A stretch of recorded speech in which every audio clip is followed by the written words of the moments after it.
Hello दोस्तों, क्या हालचाल है आप सभी का। आपको गुरु गोविंद सिंह जी की जयंती की बहुत बहुत बधाई हो। जो सिखों के हमारे 10वें गुरु है गुरु गोविंद सिंह जी जयंती, गुरु गोविंद सिंह जी उनकी जयंती है। उसी पे आज हमने एक आपके सामने एक वीडियो बनाने की कोशिश की है। गुरु गोविंद सिंह जी ने कहा था, चिड़िया तो मैं बाज लड़ावा, 1.25 लाख नाल एक लड़ावा, तबे मैं गुरु गोविंद सिंह कहलावा। तो आज हम गुरु गोविंद सिंह जी की जयंती के उपलक्ष्य में गुरु गोविंद सिंह जी ने सिख धर्म के लिए, हमारे देश के लिए क्या क्या काम किए हैं, उनका हमारे लिए क्या महत्वपूर्ण है। और दूसरा, इसके साथ साथ हम पूरे सिख धर्म का आज क्या हमारे लिए इम्पोर्टेंस है और उनका भारत के इतिहास में, भारत के राष्ट्र निर्माण के लिए उनका क्या क्या योगदान है। तो आज हम स्टार्टिंग में आपको बताते हैं। सबसे पहले मैं आपको जिनकी जयंती है उनके बारे से ही मैं आपको थोड़ा सा स्टार्ट करना चाहूंगा।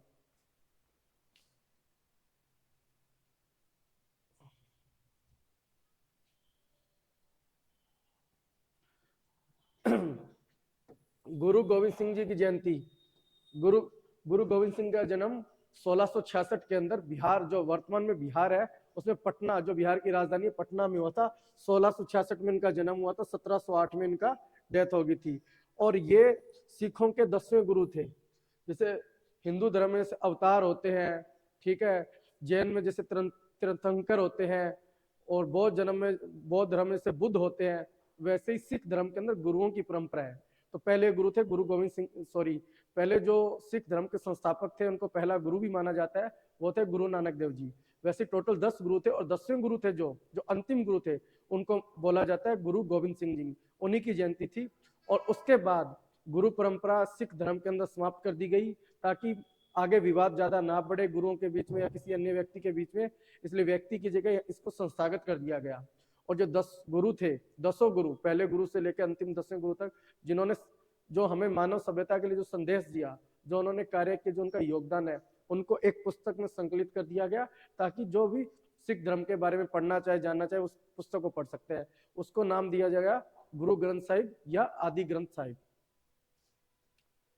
ये देखो, ये सिखों के अंतिम गुरु थे, ठीक है।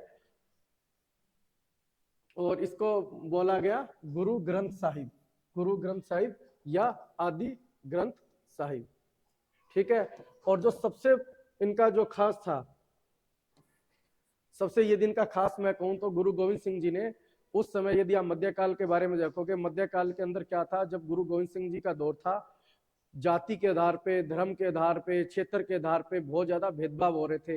हिंदू धर्म में कुछ अलग, हिंदू धर्म आ गया था, एक बौद्ध हो गया था, एक जैन धर्म हो गया था, इस्लाम का आगमन हो चुका था, प्लस में अलग अलग संप्रदाय बन गए थे, जैसे वैष्णव संप्रदाय, ठीक है, वैष्णव शैव संप्रदाय बन गए थे हिंदू धर्म में। बौद्ध के अंदर, जैन के अंदर बौद्ध जैन के अंदर श्वेतांबर दिगंबर बन गए थे, ठीक है।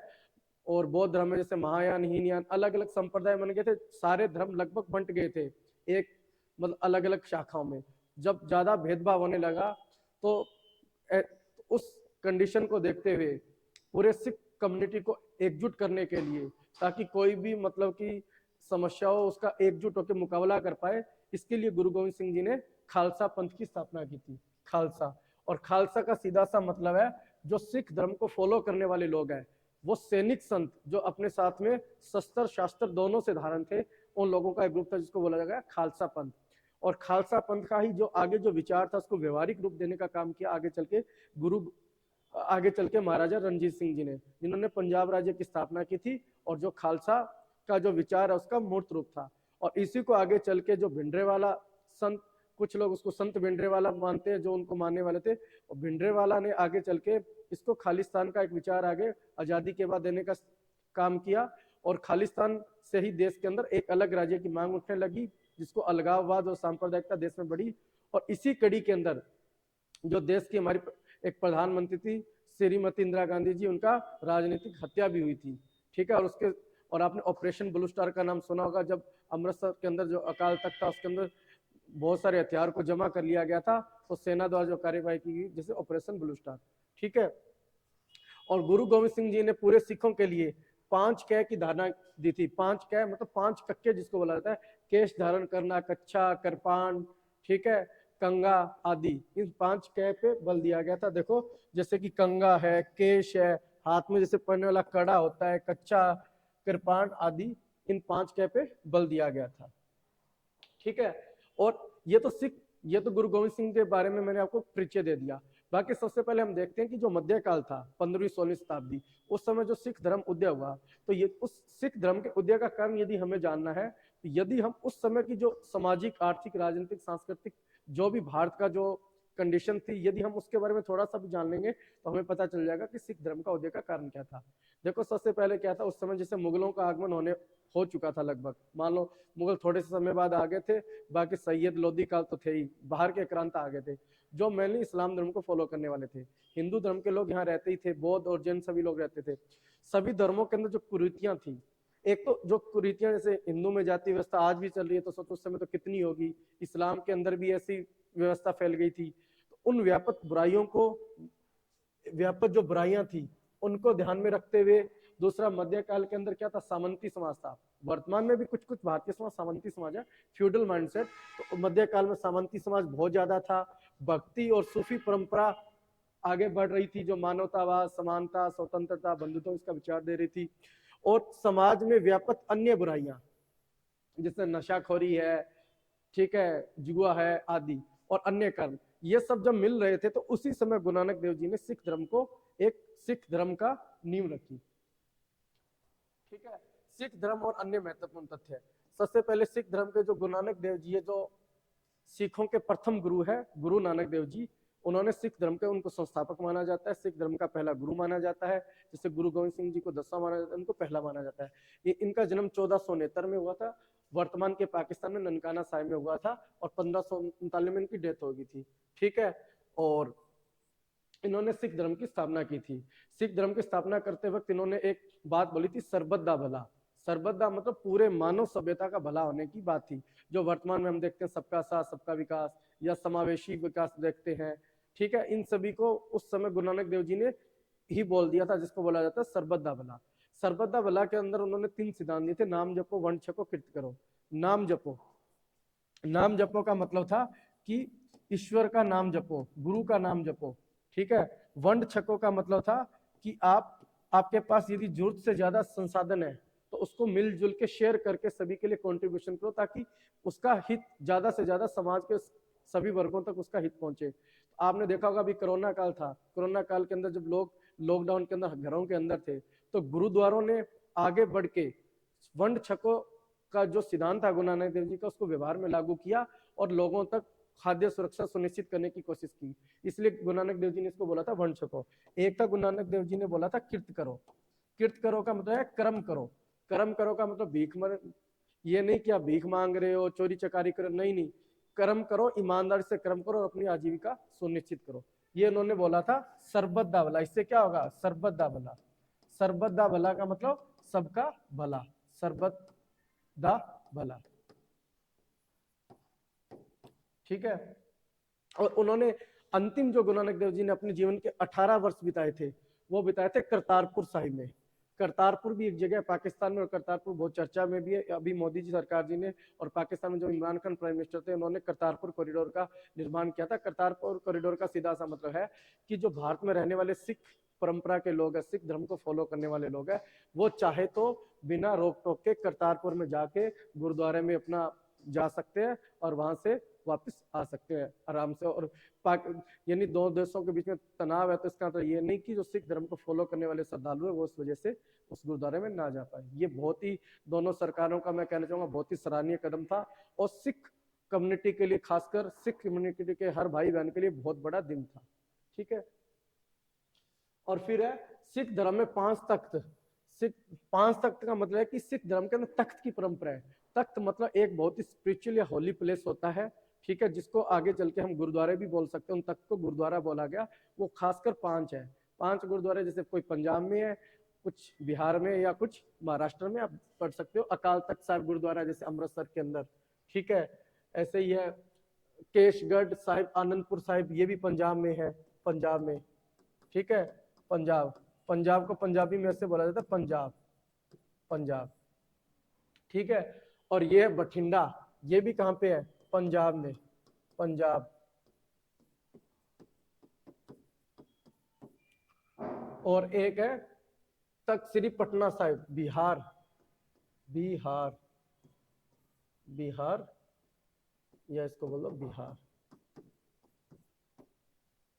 ठीक है। और एक अंतिम गुरुद्वारा है नांदेड़ साहिब, महाराष्ट्र, महाराष्ट्र के अंदर, ठीक है। ये तो एक फैक्ट हो गए।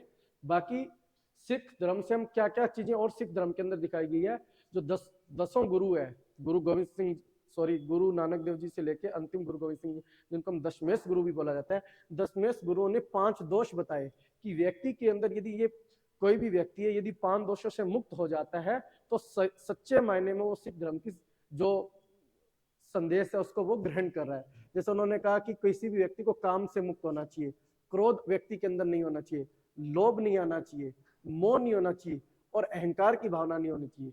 यदि 5 चीजों से मुक्त हो जाता है, काम, क्रोध, लोभ या अहंकार से व्यक्ति, तो वो मतलब मानवतावाद की ओर वो इंसान बढ़ रहा है, ठीक है। इसी प्रकार जो सिख धर्म के 5वें गुरु थे, 5वें गुरु थे अर्जुन देव जी। अर्जुन देव जी ने जो अकबर के काल में, अकबर ने जैसे 400 बीघा जमीन भूमि दान में दी थी, जिसपे रामदासपुर नगर बनाया गया, रामदास, गुरु रामदास ने, चौथे गुरु ने, और उसी को जाके आगे अमृतसर बोला गया, ठीक है। अमृतसर को एक राजधानी, सिखों की एक राजधानी के रूप में, कैपिटल के रूप में तब्दील करने का श्रेय दिया जाता है गुरु अर्जुन देव जी को, जो सिखों के 5वें गुरु थे, 5वें गुरु थे, ठीक है।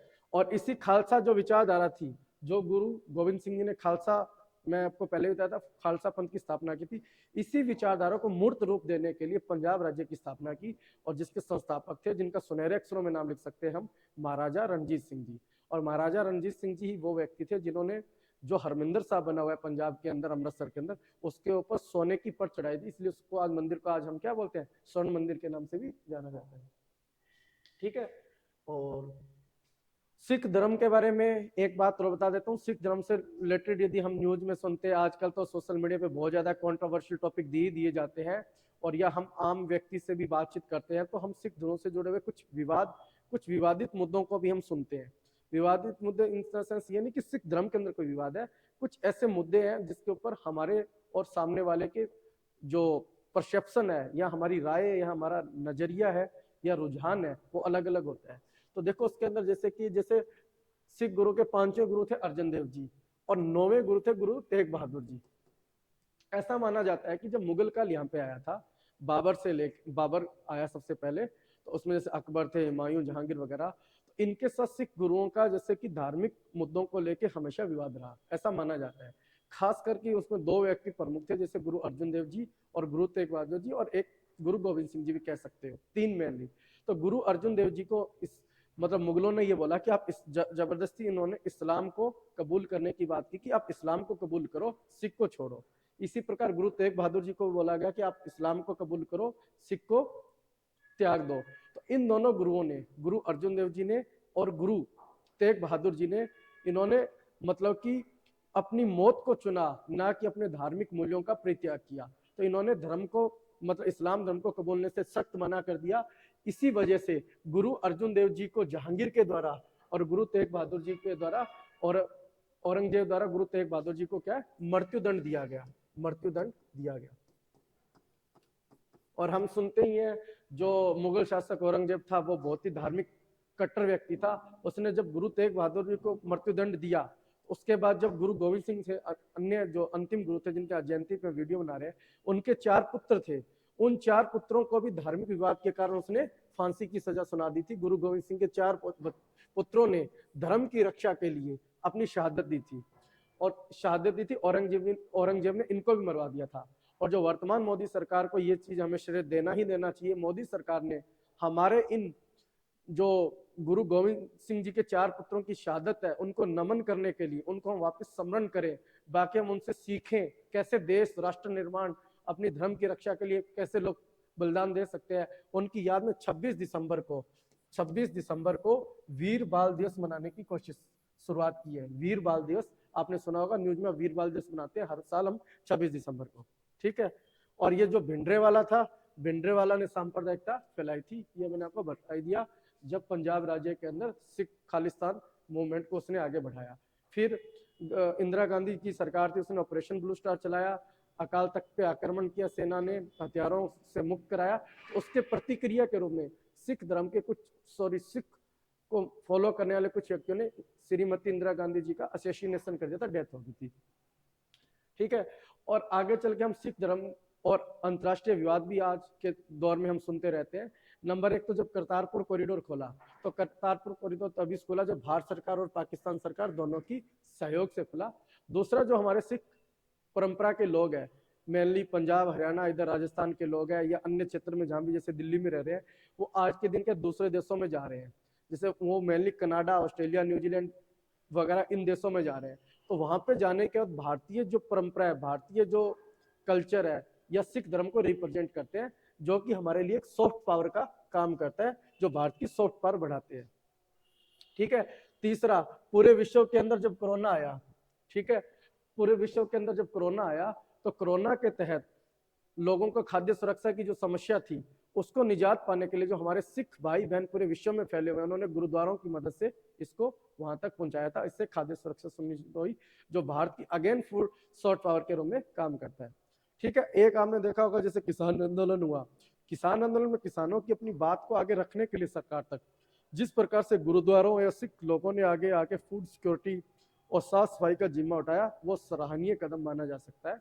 इसलिए हम सिख धर्म से काफी कुछ चीजें ऐसी है, ये नहीं कि हम आज गुरु गोविंद सिंह जी की जयंती बना ले और फिर हम सब कुछ वापस अपने जीवन में वैसे चलते रहे।